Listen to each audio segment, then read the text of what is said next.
Hi everyone, welcome back to another episode of Who We Are. Today's conversation is a very special one, not just because of who my guest is, but because of our story. Adrian Ang, or as many of you might know him better as Xiao Ming from SGAG, is someone I've actually known from school since junior college. But over the past few years, our paths reconnected in a deeper, more personal way. As founders, we began to share real conversations about the weight of building something bigger than ourselves, the questions of identity that quietly haunt us when the world only sees our public persona, and the quiet courage it takes to evolve. You may know Adrian as the comedic genius behind the sunglasses, but today, I invite you to meet the man behind the humor. The father, the husband, the deep thinker, the introvert, the creative, the feeler. This episode isn't just about SGAG. It's about success, identity, love, loss, and legacy. And I truly believe that we're going to walk away from this one not only inspired, but deeply moved. So welcome, Adrian! Thank you for having me here. So exciting. Finally! Yeah. This feels like one of our usual conversations that we usually have, just that there's like full-on lights and cameras. And Yeah. So excited to be here. I've watched so much of your podcast, your content. I've been so inspired. So it's really an honor for me to be here to give my 2 cents worth and share a little bit about my journey and experience. Yeah, I'm so excited to have you, Adrian, because so many times when we have our one-on-one conversations over meals, I always think to myself, like, if only the world can hear what you're talking about or what you're sharing, or like even the internal struggles that we wrestle with. And, I think that's so beautiful for you to be able to come out to share a part of yourself. But before we dive into that, how have you been? How are you? And what's alive in you beneath the surface? Wow, life has been amazing. I mean, my daughter came into the world 3 months ago, so now I'm a dad of 2. Yeah. That's been massively exciting to just go back into the newborn stage. And I realized that, there's different kinds of smiles when it comes to kids. With Zachary now, he's almost like 3, right? So Yes. everything's a little bit transactional. You give him something, he's happy, therefore he smiles. But when he's a newborn, it's like a baby. So pure. Just happy to see you, Yeah. So really different kinds of joy being a father of 2. So that's been, what has been occupying me a lot this couple of months. It's so beautiful watching you evolve, and our journeys, like from school days in that sense, to also then you, being a founder and then now having a family of your own. If your life were a documentary, what would the title of this chapter be and why? This chapter, the chapter that you're living now. Oh, wow. Yeah. I'll call it like diving into the deep. I feel like, if I would use the analogy of riding a wave, I've always been like just on the surface, riding the high of the wave, surfing it down. It's been, it's been nice, it's been exciting, a little bit of tumble here and there, but I've really not dived that deep into myself until this like 1 year. So it's still the sea that I love, just, aside from being on the surface, now I just kind of go a little bit deeper to look at what's exactly on the seabed, right? What actually am I made of at this kind of current point in my life? Wow. So that's been, exciting actually. Wow. Like having a different point of view and perspective, even though you're, like you said, like in the same spot-ish, right? How does that feel?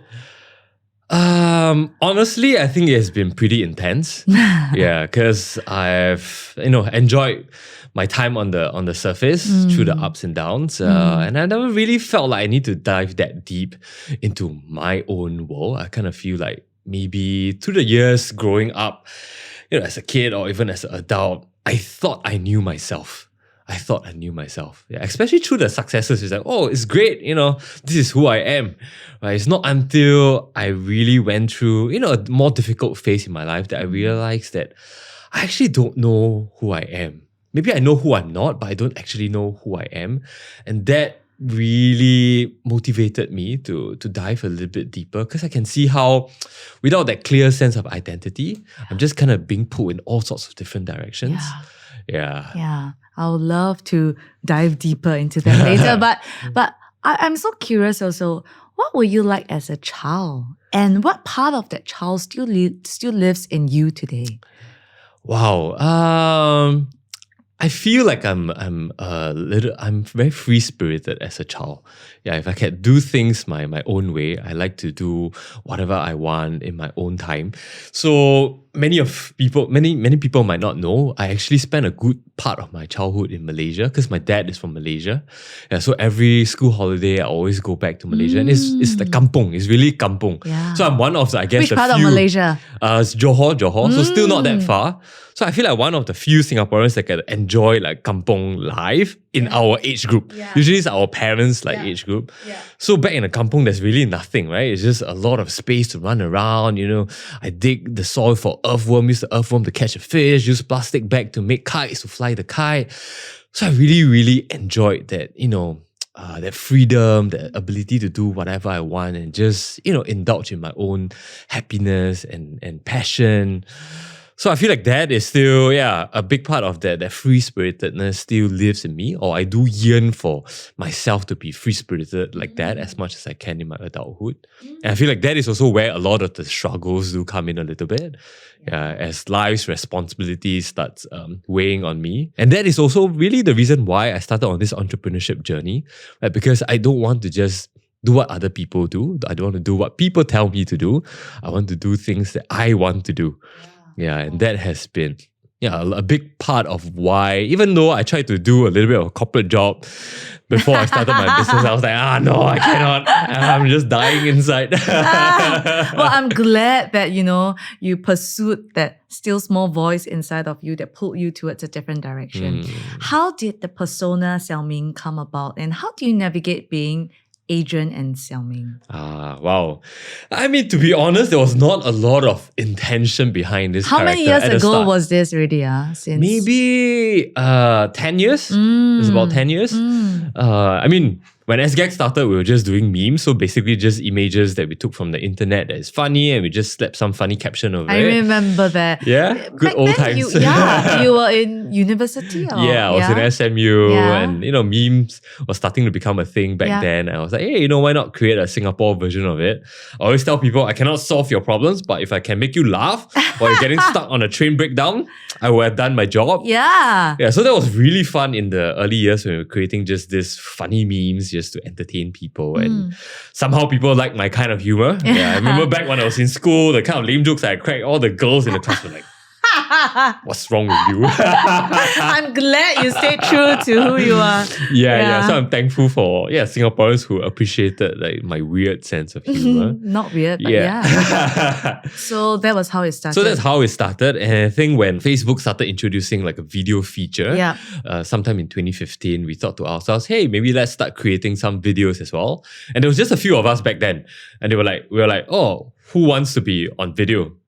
Nobody else wanted to. And I was like, oh, okay, sure. I'll do it then. And back then, SGAG was really cheeky, like really, really cheeky. Okay. I mean, we are very family friendly now. Back then, we were like really cheeky. I wanted to, if I were to appear on screen, I wanted to find a way to somehow also protect my own like identity. Yeah. So I was like, okay, let me give myself like a fictional name. What's one name that all Singaporeans would know?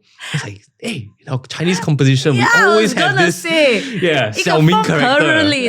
早上 Xiao Ming 和 Xiao Li. I was like, okay, let's go with this name. But how can I, turn up in a way that people wouldn't be able to spot me on the street easily? So, okay, what if I wear a pair of sunglasses? Yeah, so that was how, the character was accidentally developed in the early days. And in the first couple of years, I just kind of touched on the side of me, which is very extreme, which is the very lame side, likes to play pranks, and just put it into this like character, and people kind of resonated or find it really, really entertaining. And it took off. And it took off. Yeah. And at what point did you realize that? Or was there a point that it got to that you realized that, wow, this is bigger than me? And while it's exciting, was it also scary? Actually, with this character, I kind of have stuck through with it for quite a number of years.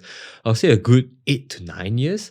I think it was not until maybe last year, or slightly before that I kind of was starting to struggle with it like a little bit. I feel like it has maybe grown a little bit bigger than who I am. It has maybe started to overshadow who I really am. I started to feel like, without this character, Adrian is actually nothing. There was a lot of negative self-talk that was going into my head. I remember going into conferences or meetings that, if I'm not there as my character, if I don't wear a pair of shades, if I'm not ready with a joke, people will not care about who I am or what I wanted to say. So there was a little bit of like an identity crisis that I felt like I lost a big part of Adrian as I started to build this Xiao Ming character. And don't get me wrong, I feel like this Xiao Ming character has also served me very, very well. Yeah. Right? I think the popularity of it helps me as an introvert. Whenever I go into a meeting room and I talk to strangers, they were like, oh, I know, I love what you did. I love this character that you have. And that allowed me to connect with people a lot more naturally. If given Adrian, it will be such a tough conversation. I'll be like, oh, so what do you do? Cool.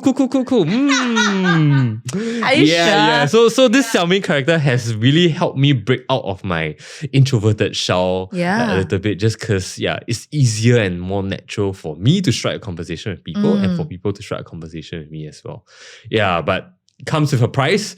And I realized that I was struggling, quite a bit with it in the past couple of years. Was there a particular turning point incident that made you decide that, hey, you know what? I think I'm going to not shed this persona, but I'm going to also allow Adrian to come out more.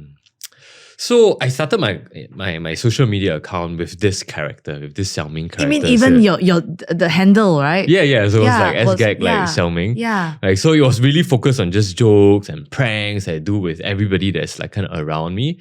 And when I had Zachary, that was when I was like, okay, let me share a little bit more about my personal life. And if you scroll back far enough, you realize that in the early years of, Zachary growing up, I was still wearing my shades whenever I was filming content with him. Just because I didn't really think too much about it. Right? I just felt like, it just makes sense for me whenever I turn up on screen to wear this sunglass. So it's not until Zachary was maybe 1.5 years old, right? It was just another typical day. There was a cute moment that I wanted to capture. So I instinctively grabbed my phone, I took my sunglass, I put it on. And I don't know for what reason, Zachary just reached out to my sunglass and it's like, Daddy, no, don't wear. And I was like, wow, I never really thought about it. But at that moment, it kind of hit me really, really hard. Like, oh yeah, I'm actually turning up as Zachary's father, which is Adrian. I'm not turning up as, my character, Xiao Ming. Why am I wearing shades? Why is there a need to wear this pair of shades of mine? So that, got me, late into the night thinking, actually, who am I at this point in my life? How am I, showing up for my family? How am I showing up, online? What am I telling my community whenever I wear a pair of sunglasses? It's something that I never really thought about, but at that moment, a lot of these questions started popping into my head, and I didn't have the answer for a lot of these questions because it really goes back to who am I without this pair of sunglasses? Yeah. And how did you work through all of that? I imagine there must be so much because, like you said, I think this persona and therefore the sunglasses has also served you and opened up so many opportunities for you. Yet at the same time, there is this longing within you or yearning to also express the authenticity of Adrian and who you are. So how do you wrestle or reconcile with these thoughts, these conflicting thoughts? Wow. I mean, it is a big struggle. I think the easy thing to do is I'm just gonna remove my sunglass. But I think it's beyond that maybe physical gesture of just removing that sunglass. It goes back to who am I authentically? What does it really mean? And I didn't have the answer for that. I think that's why I started, talking to people like yourself, talking to people like Crystal, people who are a little bit more into this mindfulness, mental health, kind of space to find out who exactly I am. What kind of questions should I be asking myself? Because especially as a man growing up in an Asian society, I don't look that deep into myself.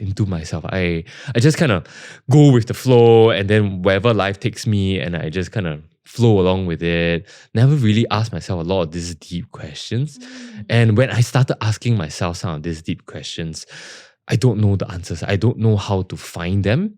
I think there are a lot of maybe materials like kind of online, but to put it together in a structured manner, right? To put it together into something that will really help me on a step-by-step basis is so difficult. To force myself to sit down to go through an exercise like that, I just can't bring myself to do it, and that was why I decided to find out a little bit more about what is in it out there that can actually guide me through this entire process. And that's how I stumbled upon, what I've shared recently about the Hoffman process. Yes. Yeah. I mean, it's beautiful, Adrian. I think from my point of view, also watching you confront the discomfort and the difficulty and the struggles, because I imagine it's easy for anyone to just shove all those thoughts aside of, who am I really beyond the sunglasses, beyond this persona, because this persona has also served you and given you perhaps success and, success at work, success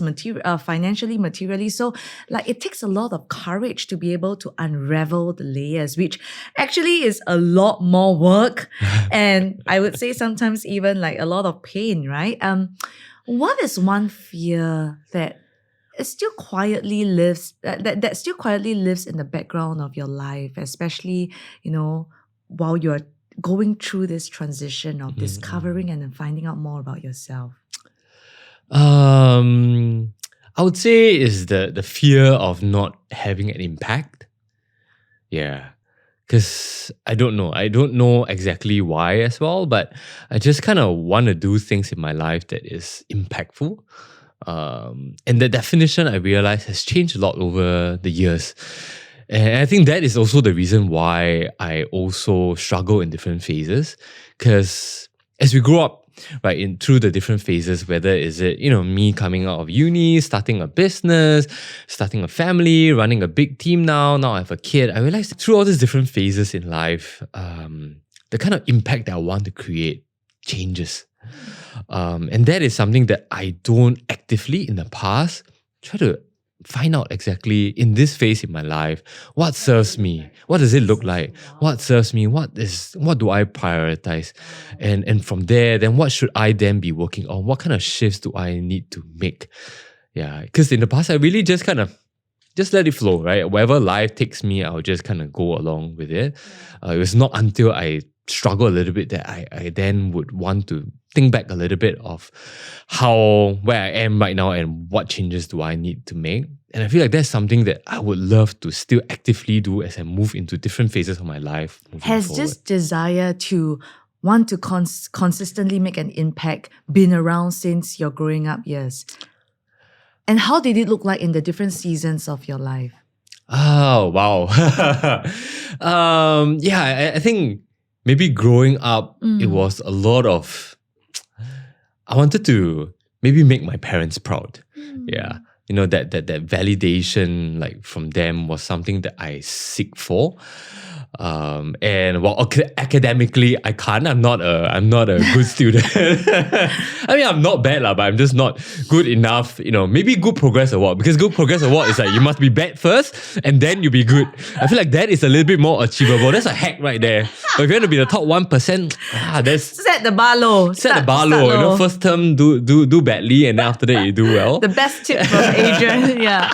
Inspirational for a student. Yeah. So there was a lot of that. So because I can't do that academically, I find myself wanting to do it through other means. So I do it through the CCA that I was involved in, which was sailing. Through my primary school and secondary school year. I put a lot of pressure on myself to perform. And you did well. And did well for my own standards. No, I mean even principals of junior college were like trying to convince you to join the junior college. But that was how it was like. So making impact and finding your own playground, so to speak, right? Yeah. And then how did that look like, after JC years? And so I think, after that was really then a big journey, right? Because I think maybe like a lot of Singaporean students when we were younger, we also don't know what we want to do. I mean, I really had no clear idea growing up what I wanted to do. When I was in sailing, maybe I wanted to be like a sailing instructor. But then I realized, it's not that easy to make sports a career here in Singapore. And there are a lot of, I guess, very typical career path that, Singaporeans are always encouraged to pursue. But that was also something that I wasn't very interested in. So I spent a lot of my maybe JC years and university years just diving into many different things just to find out what I like, what I don't like. I did a bit of relief teaching. I gave out flyers. I worked in a shop. I tried internship at like a marketing agency. So I really dived myself into many different things. I did like a little bit like modeling. Whoa! We better go and dig up those photos. Yeah, so I really put myself in a lot of different kinds of situations just to find out, where exactly do I feel like I create impact and it gives me satisfaction. There was a lot of no. Yeah. Until university when I decided to, just dive into a little bit of entrepreneurship. And that was where, I was like, hey, it gives me a lot of satisfaction. I feel like I actually can do pretty well in that. So before SGAG and Hatmill, I actually started a t-shirt printing business as well. Yeah, just printing t-shirts for, classes, clubs, companies. And I find a lot of joy in that, in people wearing my shirt and being very happy about it. And I like the freedom of time. I like the freedom to be able to do what I feel like is right. And that kind of impact, that kind of satisfaction it gave me, really shaped a little bit of like how I think about where I want my career, what I want to do for a living.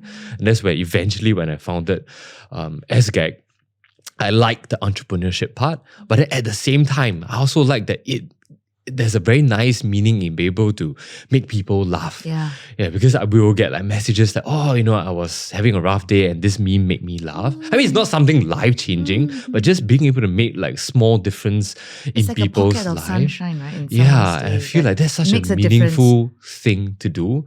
And I think that motivated me in the very, very early years to think hard about beyond doing this as just a for fun kind of thing.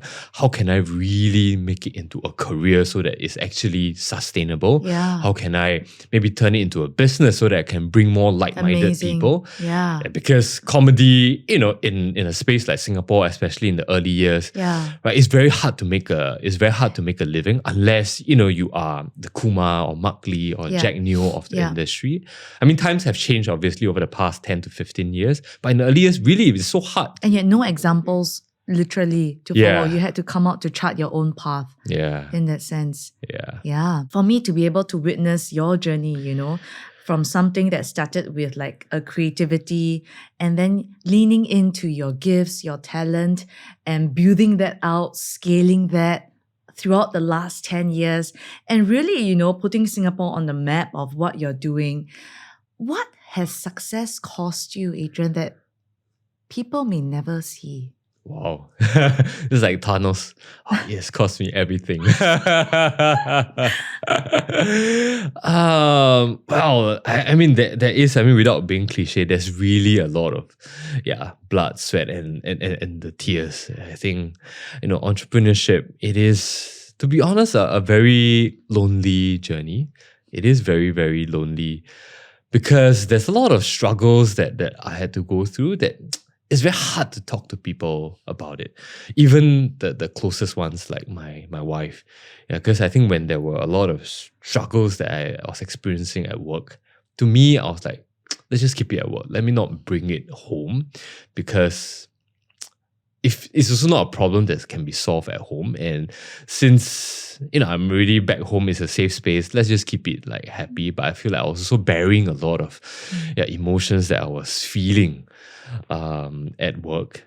And when I say it has cost me a lot, it's also in the sense that entrepreneurship, because of how fast we have grown as well over the past 10 years, it requires me to grow and change a lot every single year.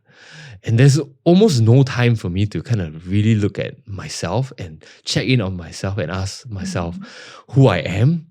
How have I changed? Is this change something that I want to, or is this change something that was required of me? And that eventually really led me to, feeling very lost, right? Like I'm doing a lot, but I'm also feeling very empty at the same time. It has led to me to, question a little bit of who am I exactly, and what is what is in it for me in this phase of my life, right? In this phase of the business that I've built. It's so hard to talk about it. It's so hard to talk about it because as leaders, we need to show up, having, really being present, really having all the answers to all the solutions, right? Being strong for the team in times of need. Yeah, so to show like vulnerability, it is extremely challenging. It's something that I need to think twice, 4 times, 5 times as whether, is this something that will help the team or will it confuse the team even more? Right, seeing their leader feeling lost, right, feeling like that they're not the strongest version of themselves.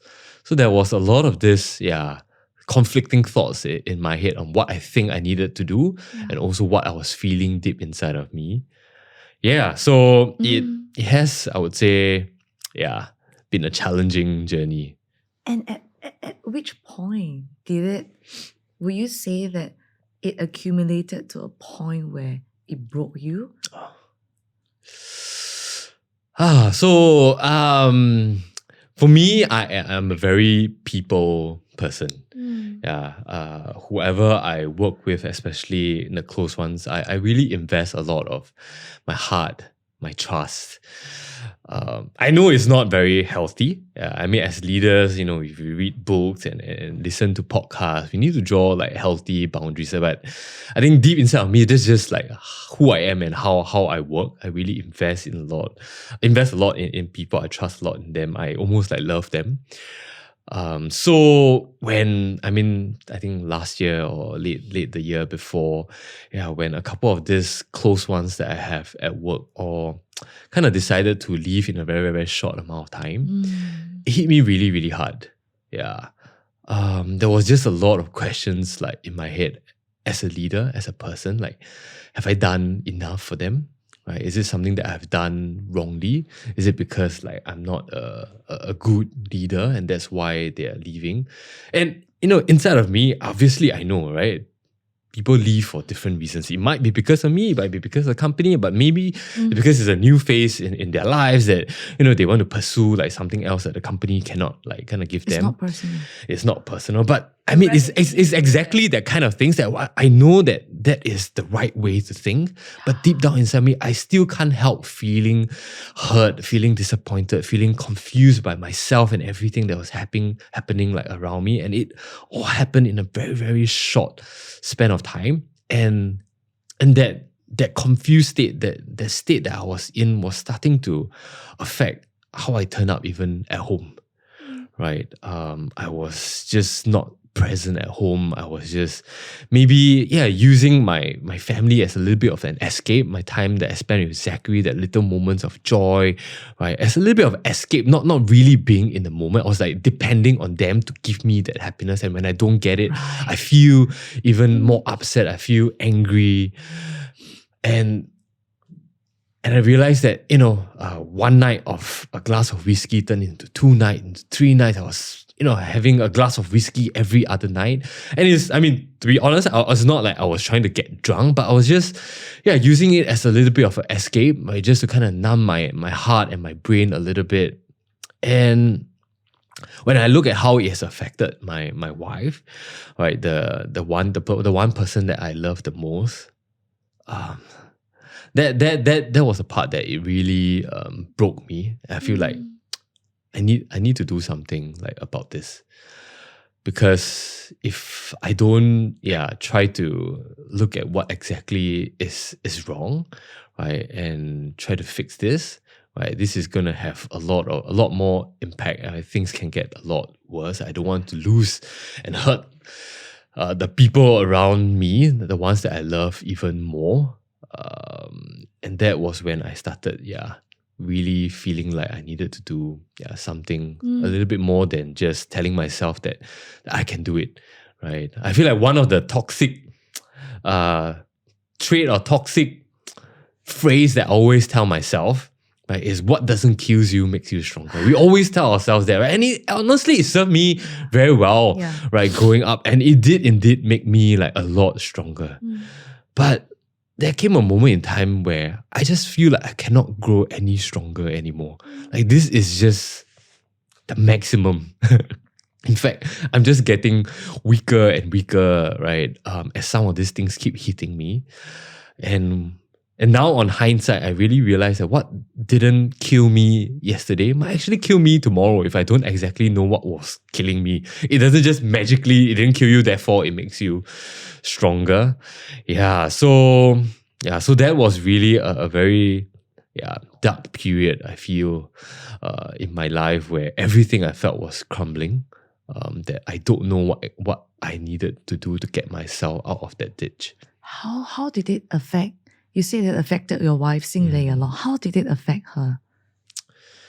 I mean, I think she tried to wear like different hats, right?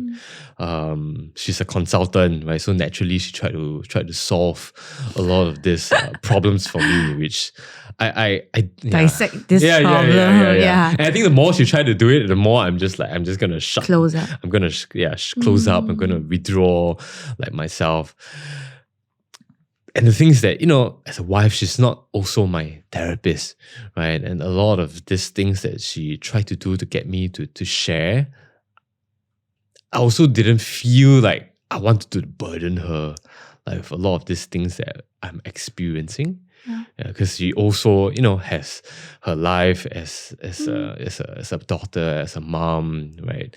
As an employee to lead. I don't think it is fair for me to get her to solve what I was going through, like emotionally.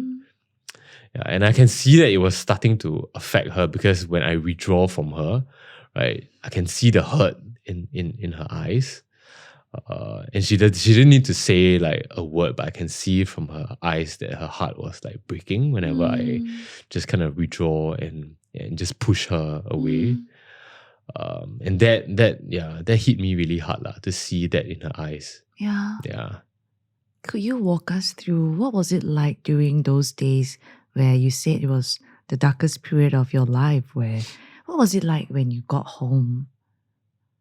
What did your day look like? And what was it like when the sun rose again, where you had to show up at work? Wow.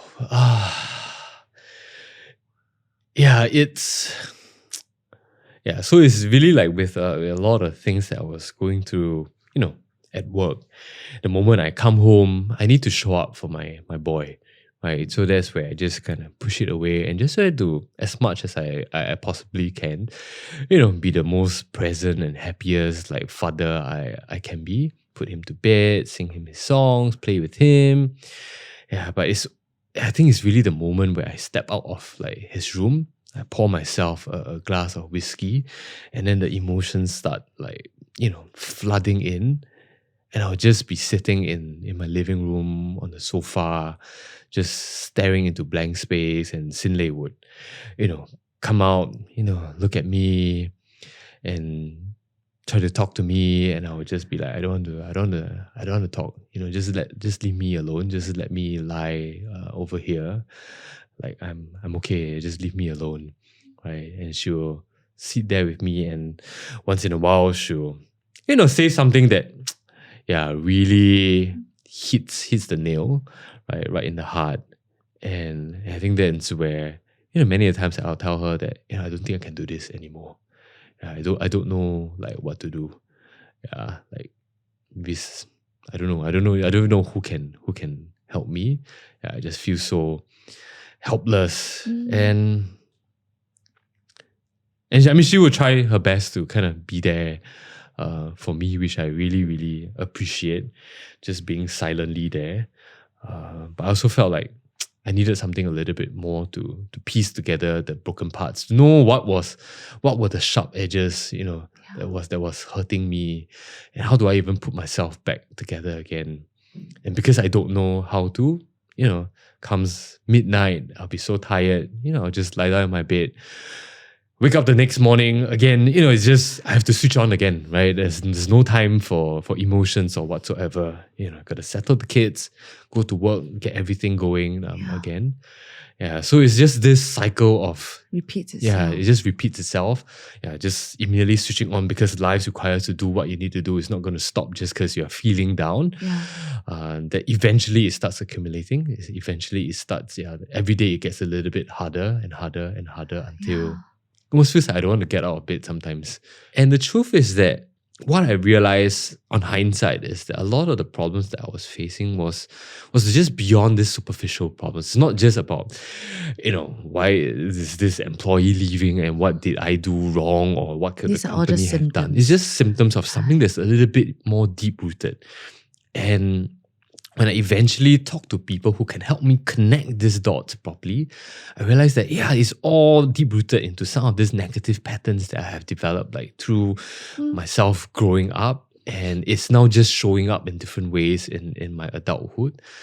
And I think that is why I decided, when I talk to, people like yourself, when I hear you speak, when I hear how Crystal speak, I talk to people a little bit more in this mental health and mindfulness space, listening to Dr. Gabor Mate talk about, how childhood shapes the wounds. the wounds and how it's actually real. It is not just a myth, right? That it is okay to, know that this thing has happened and this has affected you, that I started having a little bit more confidence in wanting to connect these dots. Maybe in the past, I was just like, this has passed, right? It's done and dusted. I am who I am now. It has shaped me for whatever it is, and I don't want to go and touch all these things. But I think having a glimpse that, hey, actually you can, it is actually linked. There's actually safe environment, right? That you can actually help connect these dots again. This is really part of the real healing journey that you can go through that will help you find yourself again. That was when that's when it gave me a lot more courage and confidence, right? To do something about this, right? To dive a little bit deeper, like into this space. Yeah. And not just put a plaster onto the wood. There's like the meme, right? The fish tank, the water tank is breaking. You just put a plaster, pop, on it. Right? Yeah. And there's only so many that you can put before the whole tank will crack. Yes. And going back to the season that you were going through, was there a time where you really just felt like, I want to walk away from it all? And how did you navigate that? Wow. I maybe I can't say for all entrepreneurs, but I think for me, there's been many different times, through this entire journey where I felt like I wanted to walk away. Because I just felt like it was just costing me so much. Like, is this really worth it? Is it really worth all the pain that What would you say that it cost you the most? I think it has cost me my identity of self, I would say. Yeah. Because again, starting a business to growing it to become, a company that is across 6 different countries with 200-300 staff. It's not something that honestly I planned for. Right? My role from the start to where it is now, it has changed like so much that I don't know who I am. And through the wins, I tried to do a little bit more of what gave me that high. And through the lows, I tried to change, right, who I am, just so that I don't experience some of these lows. And I feel like in that, I just then grew a part of myself that maybe isn't who I am like anymore. I just wanted to become the best leader, but the best leader doesn't necessarily mean is Adrian. Yeah, it is Steve Jobs, right? Whatsoever, but it's not Adrian. I just did what was required of my role, right, in my company. And I think that has been the most challenging moment for me. Yeah. And coming out, from a little bit out of that path and out of that darkness, do you still find yourself struggling in that sense where, you get pulled back into those dark days? And what helps you renew your mind or reframe what you're going through? Because it's not like a magic pill where, you take and immediately all our troubles and worries go away. In fact, it's actually an ongoing process that it's kind of like, I feel to me, it's like a demon that I constantly have to confront and wrestle with. So, coming out from the retreat that I went for, one of the things that they shared with us is, in the first 3 months, don't do anything drastic in your life, right? Just go back into your normal life, and with this renewed sense of self, with these new tools and new knowledge about yourself that you now know, right? Make these little changes and see how does that, change the way that you think and how people around you react. Yeah, because like what you say, it's not a magic pill. Like, you go for something like that and you come back, oh, I'm a different person now. Yeah. Because one of the things they shared is you need to know that, yes, you have changed, but the world around you hasn't changed. Wow. Yeah, the world around you hasn't changed like at all. When you go back into your life, when you go back into your work, everybody around you would have been the same, right? And all the things that have triggered you into your negative thoughts, right, your negative emotions are still all going to come out. And so that's one of the things that I really, tried to tell myself coming back from the Hoffman process is that, okay, let's be patient. Let's take it all one step like at a time. Try to integrate whatever I've learned, right, into my life and see how does that change. And to be honest, I find myself spiraling right down again, right? Because even though I know that this is how like I'm wired, right? And now I know that I need to rewire myself, but I've been living my life like that for the past 37 years. It's not gonna just suddenly. Muscle memory. It's muscle memory. I'm not gonna suddenly, react instinctively in a different way. It takes a lot of, deliberate, intentional rewiring, telling it, okay, if this thing happened, I might have went to my negative pattern today, right? But now at least I can spot it. I know that, I went to my negative pattern. In the past, I would have not known. And now I know that, with this negative pattern, why? Yeah. Why did I go into this negative pattern? So that's the other part. And then now I know how, okay, the next time something like that happens, I need to tell myself that this is what I should do. And after a while, repeatedly doing that, it slowly then become a little bit of a muscle memory such that the next time, instinctively, you will react and show up in a slightly different way.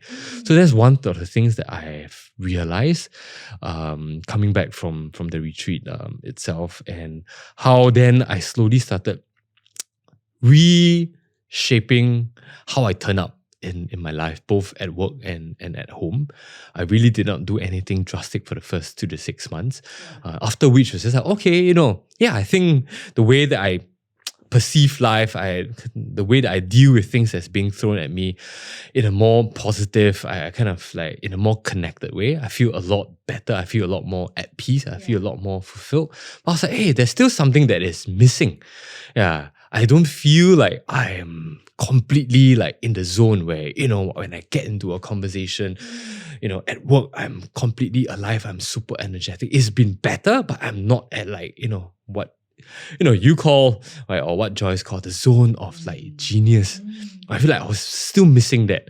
Yeah. And that really then got me thinking, okay, what exactly is my zone of genius? What gets me excited?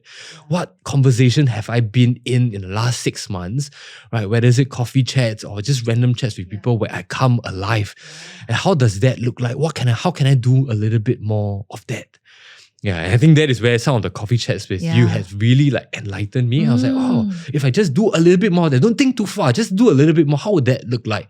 And slowly that 1% starts to become like, 3%, 5%, 10%. And I was like, now how can I really do something that is big and impactful and meaningful? So even, with me sharing about my Hoffman process, it was something that I've wanted to do, but I was like, it's so intimidating to share about something so and personal, intense. Like, will people care, right? And it's something that's so personal. Am I like ready? So that's why I kind of gave myself a little bit of time, to just come back, just put into practice, talk to people through casual coffee conversations, get a little bit of feedback in terms of, what is relevant to them, right? Before, finding a setting and time that I feel ready to talk about. And now, I'm sitting together with you to share a little bit more like it's amazing. That. Yeah, so this, I would say, a lot of these little and big changes that has slowly been reshaped. Yeah, ever since I dive a little bit deeper into myself and some of these things that I've been doing. How do you think that doing the inner work has affected your outer voice? And how do you think that doing the inner work has also affected the way you experience your work today? I feel like having done all the different work, right, through the past year. I mean, I don't want to also say that it's been extensive or like extremely like intensive. I feel like I've been a little bit more confident with my voice. Yeah.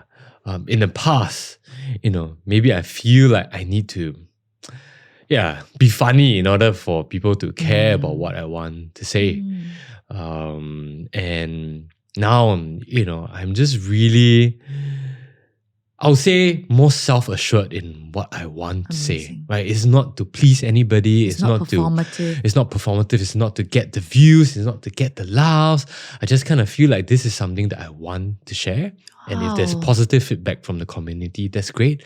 But it's just really for me, right? For this, the inner child in me, to want to share this part of my story, journey, skit, whatsoever. It's just because I want to do it. Yeah. And that is enough. And I feel like that has been the massive change. And I think that is also the reason why I've started to share a lot more than just all these funny things that I've been doing. I mean, it's still a part of me. Yeah. Yeah, it's still a part of my DNA. But now I want to talk a little bit more about parenthood, sharing tips and tricks, sharing a little bit of a struggle, sharing about my journey when it comes to, this mindfulness journey that I've been embarking on. And it's not to impress anybody. It's not to, make anybody laugh. It's just because I feel like it's something meaningful that I want to share.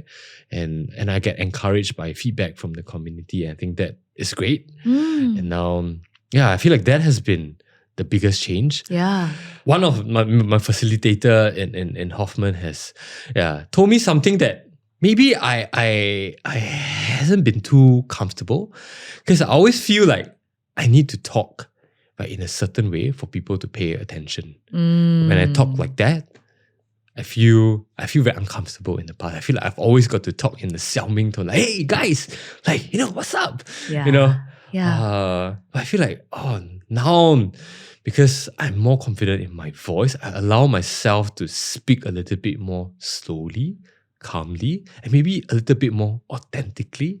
Yeah. And that, I mean, it makes me feel a lot more comfortable in my own skin to hear myself talk like that. Yeah. What is authenticity to you, Adrian, and why is it so important to you?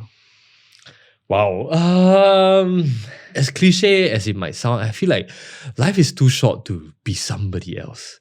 Yeah. And when I see people like yourself, right? I see people like Jen, right? I see people like Crystal, right? I see people, in the Hoffman process that have been through at the end of the entire process, everybody just showing up as themselves. It's so beautiful. It's really so beautiful. Like the kind of energy that you get from people just being authentically themselves. They don't even need to do anything for you. Just seeing people being comfortable in their own skin, in their own light. It's so inspiring. It just encourages me to want to also do more for myself, and in turn be able to share that light with everybody else. And that is why I feel authenticity is it's such a beautiful thing. Yeah. And if more people in the world can just show up as themselves a little bit more, I feel like that is how the world will become more beautiful. It's not just, via a product that is being invented, right? It's not just, another thing that you wear that will make you look beautiful. It's just, it's you being in your own, feeling comfortable in your own skin and just letting that light shine. I really, really loved it, and I really resonate with that, which is also why for me I named the podcast Who We Are, because I think life is also a journey of uncovering and unraveling perhaps the titles or the identity that have been imposed on us by the world, or what the world tells, or what society tells us we should be, how we should behave in order to have approval or in order to be accepted. And, I want to ask you also, Adrian, like, what is something that matters to you now that didn't matter before? I think for me is to be at peace with myself. Yeah. I feel like it's something that I didn't have before. And I feel like in this season of my life, just being at peace with myself, what I do, how I turn up, and who I am is so important, right? To know that, I'm loved, I'm loving, I'm lovable. I feel like it's something that is so important. Yeah, so that I don't, go into some of these negative patterns again. I don't go into, seeking validation and love from people around me. I'm I mean, it's not saying that I don't need loved ones like around me, but I think more importantly is I love myself. I give the love that I need from myself. I feel like that is something that, I didn't used to have before, and I hold very close to my heart. Yeah, because the truth is that, there are still tough days, there are still things that don't go right in my day-to-day life. But now I'm able to give that love to myself, that assurance that I need, that recognition, right? That the sense of, that validation that I needed in the past from somebody else. I just kind of give it to myself right now. Yeah, so like the other day, I've been trying like ice bath. It's really, really cold, and it's only been a couple of weeks. And I remember the first time I went in, it was like, 10 seconds, I'm like, out. It's just way too cold. Yeah. But just a couple of days ago, I was like able to sit in there for like 5 minutes. No. Yeah, and I was like so proud of myself. You should be. So I literally was like, wow, well done, Adrian. You should be so proud of yourself. Yeah. So it's just really little things like that kind of adds up. Yeah, so it's really not like the big things, right? How many big, highs can you achieve on every day? You don't do that. It's just these little moments where you pay attention to yourself, what your essential self need, what your body needs, and just being able to give time and space, right, for yourself to recognize all these different parts of you and give, attention, love, validation that you yourself need. I feel like that is something that, is such a... something that I've learned, and it's beautiful. What a privilege to be able to learn this lesson at this stage of your life where you still have a long way to go and, live as your fullest self. And on the flip side, maybe Adrian, what is something that used to matter to you that don't really matter now?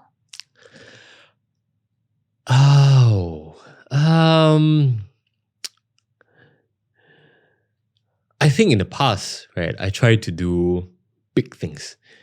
I feel like the bigger the thing, right, in a way, the more impact I would have, or the bigger the role that I hold, right, the bigger impact that I'll have. Then, this is where I realized that it is not true. It's totally not true.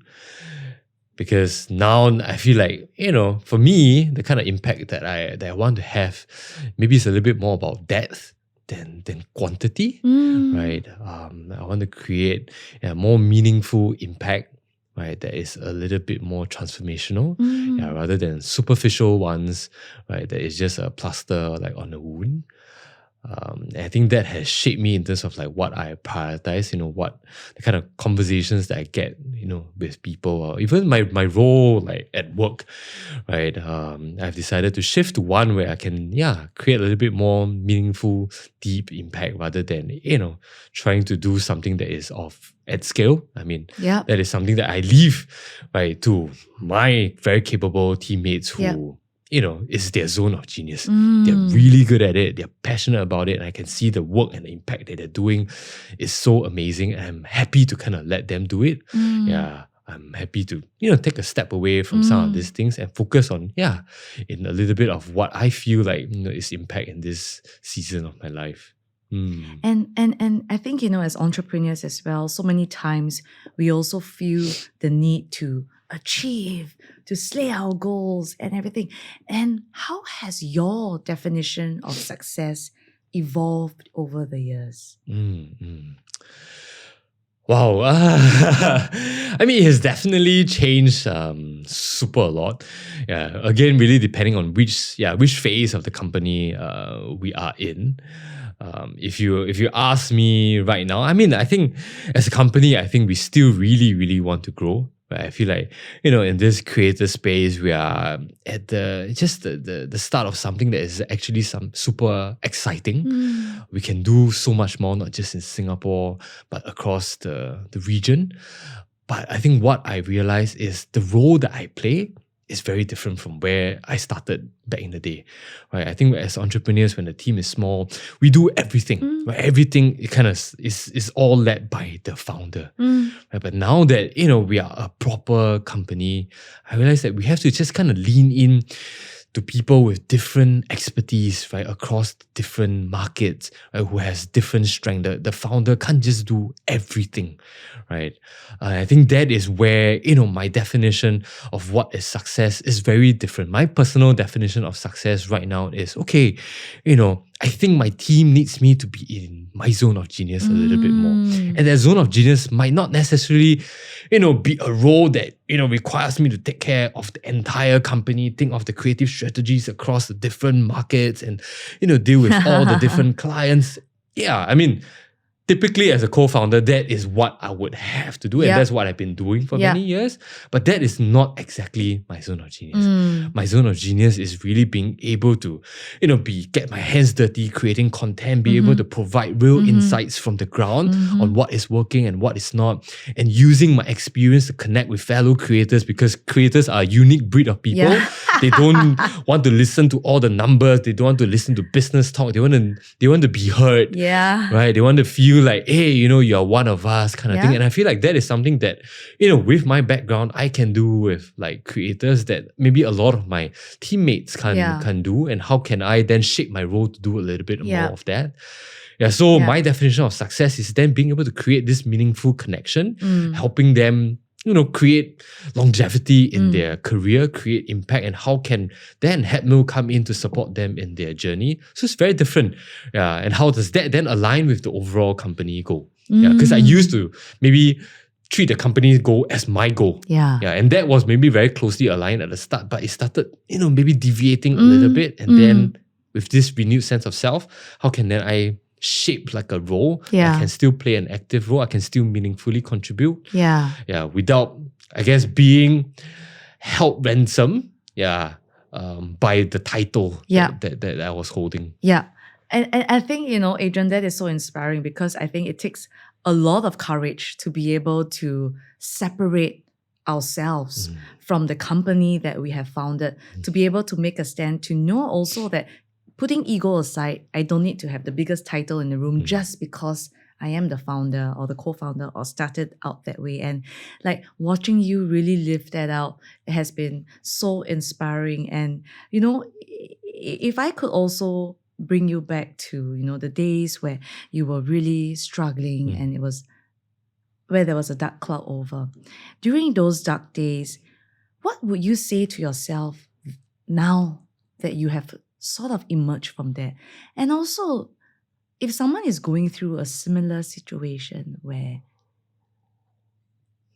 they just can't see past their day and everything just seems dark, and they feel helpless, discouraged, and lost, what would you say to them? And what would you say to the Adrian going through that then? I would say to Adrian, a year or a year and a half ago, that it is okay to feel what you feel. Because many a times, I think when I was going through some of these dark moments, or when I was having my glass of whiskey, it was to drown my emotions.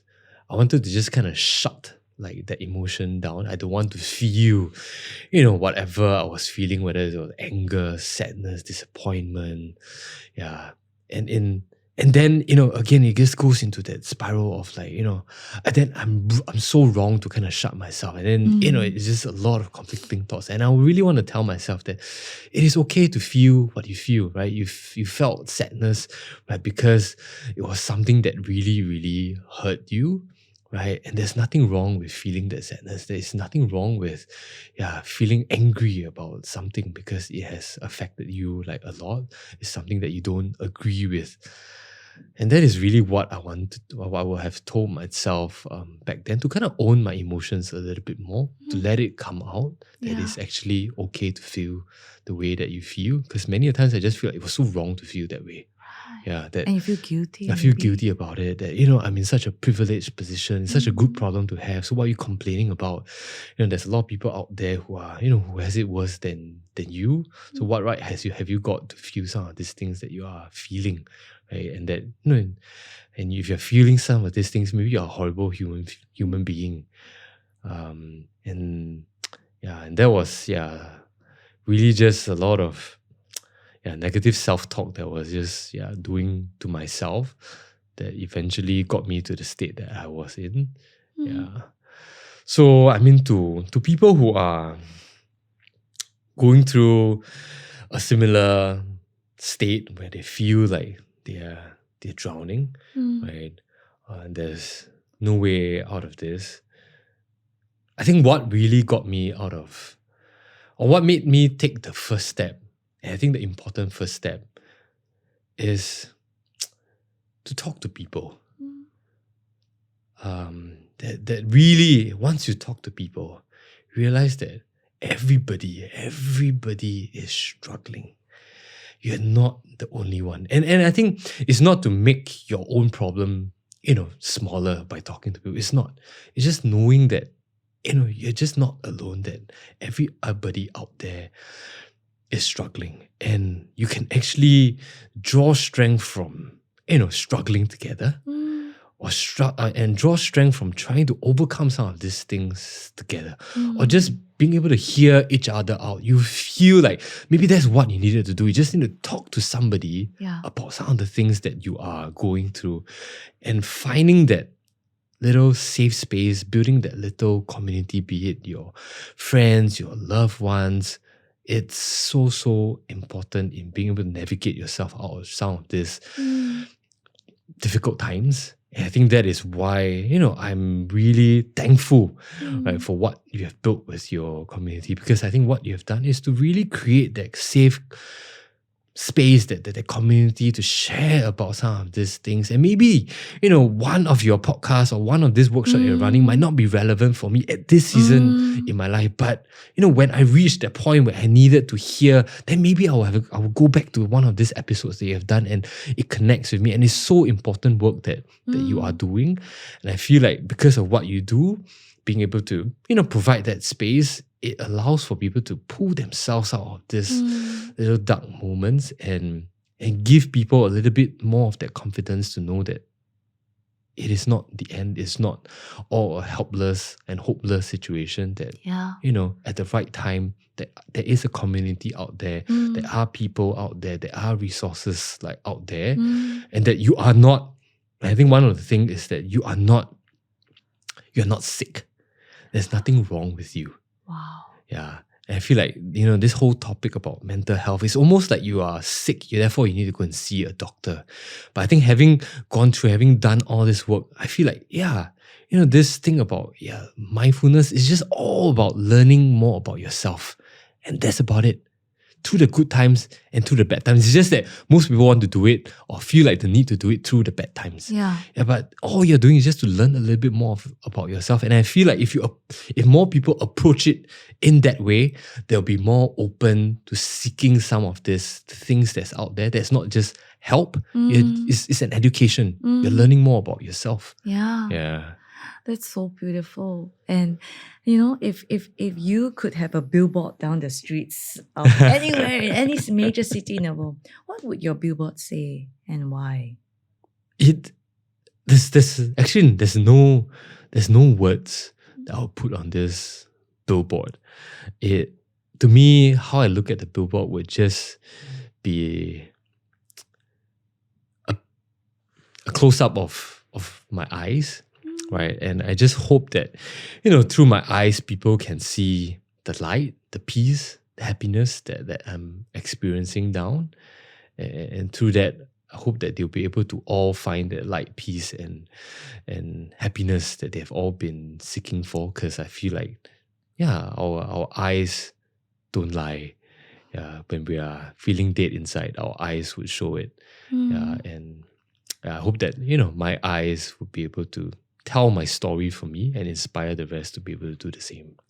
Absolutely. Yeah. And it means so much considering you've been hiding your eyes from the public for the last 10 years. I mean, it really means so much, Adrian. And, thank you so much for bringing us on this journey with you, where it's almost like we have a front row seat to, your life, your journey, what's unraveling, and this documentary and in this chapter that we're on with you, diving deeper. And for me personally, it's been such a privilege to be able to call you a friend, and Sing Lei also. And she's an incredible, incredible partner. And, we can go on a whole other episode talking about the importance of the partners and the people around us in our lives. But truly, Adrian, I just want to honor you for the steps that you have taken for yourself, and also for owning your voice and using your voice to be able to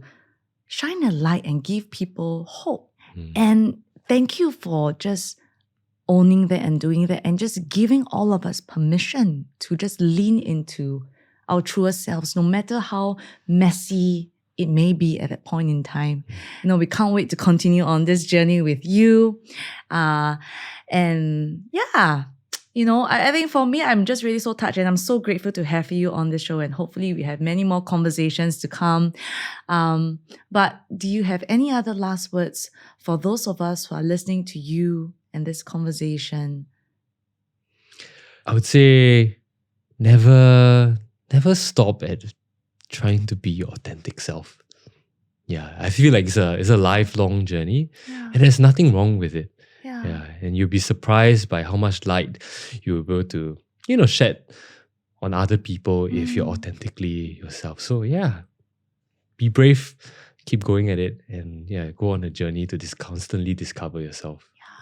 Thank you, Adrian, for being such a bright, shining example of that. So for those of us who want to continue to follow you on this journey, where can we find you? My social media handle is Adrian.Xiao Ming. So yeah, if you want a little dose of humor every once in a while, learn about parenting, a little bit about my journey in this mindfulness space that I am. Feel free to follow me. Yes, thank you. Thank you.